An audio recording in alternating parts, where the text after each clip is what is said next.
Now, Rob Thomas has 4 hit albums with his band Matchbox 20, 1 successful solo album and another one just released, which is sure to go platinum. But it seems he wants to be even busier. Yes, he's right here for a promotional tour, but he has taken time out to record a song with our own Aussie legends In Excess and to visit us on Sunrise. Good morning to you, Rob. Man, good to see you. Thanks for coming in. Tell us the deal with In Excess. Never tear us apart? I'm just lucky, I guess, is the thing. I met John Ferris in Wollongong. He came out and played some songs with Matchbox 20. They started, I guess, to do this new project where they're re-realizing kind of some of their old hits with some new singers. They played me a version of Beautiful Girl that Brendan Flowers had sang, which is this beautiful, haunting, rendition, and asked me if I wanted to come in and sing a couple, of these songs that I grew up with, like what I think are some of the greatest songs in pop history.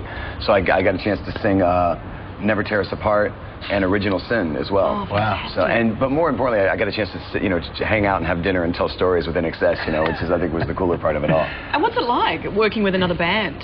It's great. I took a picture with me and them just to make my band nervous. I was like, hey, here's my new band. Here's my new band, guys. So should they be nervous? Not yet, but soon, maybe. What, if In Excess tapped you on the shoulder and said, hey, Rob, come and join us? How hard would that be to say no, though, really, if you think about it? As much as you love your band, if In Excess comes, you got to do whatever they say. I think that's the rule. Right. As much as you love your band, just leave them behind when something else comes along. You could just have the 2 going. So you could have a solo career, Matchbox 20, In Excess.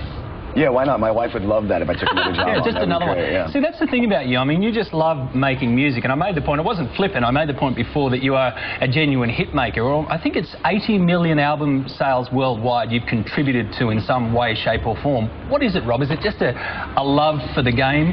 Yeah, I mean, from a young age, it was the only thing that I did that I felt right, that made me feel special. Like, I found something I can do. And I think when you find something like that, something you love to do, and you're lucky enough that you can make it the thing that you do for a living, a lot of people don't have that ability. And so I think, for me, it's just a blessing. How satisfying is it to be able to do the 2, to have the solo career and Matchbox 20? You're hopefully working on a new album with them, because the last one was 07, wasn't it? So do you find it kind of fantastic? But it sort of satisfies, obviously, 2 different creative... Well, yeah, and as Matchbox 20 becomes a more collaborative effort creatively over the years, and the guys have become really good writers, and we want to do more writing together, it becomes a necessity. Like, I write so much that I need a place to put those songs and a chance to go out and perform those songs and kind of get that part of me out, so that when I come back to Matchbox, you don't get, like, precious about real estate on a record. Like, you're not worried about, I got to get my songs out and I got to put them on. You can go in with a fresh head and start over. So is there a protocol? Do you ring up the guys and say, look, I've got these songs, they've been in the bank, I've got to get them out there?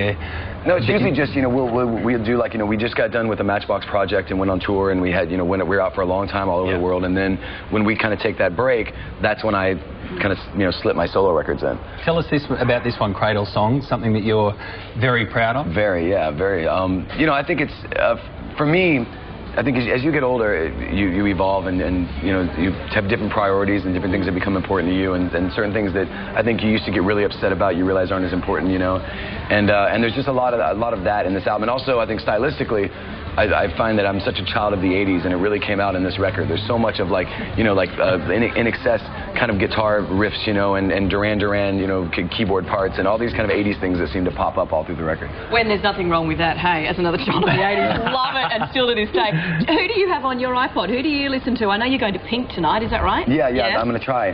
I love Pink. I think she's a badass, consider. But Kings of Leon, I'm a really big fan of. But I also I love to go back. Like, I have so much, like, 40s and 50s jazz and 60s, like, big band, like Louis Prima or Herb Alpert and the Tijuana Brass, like those kind of things. Who would have picked that? I love that stuff. I really do. Wow. Do you need any dancers? Huh? No, you need any dancers for your stage show? Are you in? Let's go. Come in. Get on the bus. I don't want to dance with you right now, but if you need dancers, oh my goodness. You're back for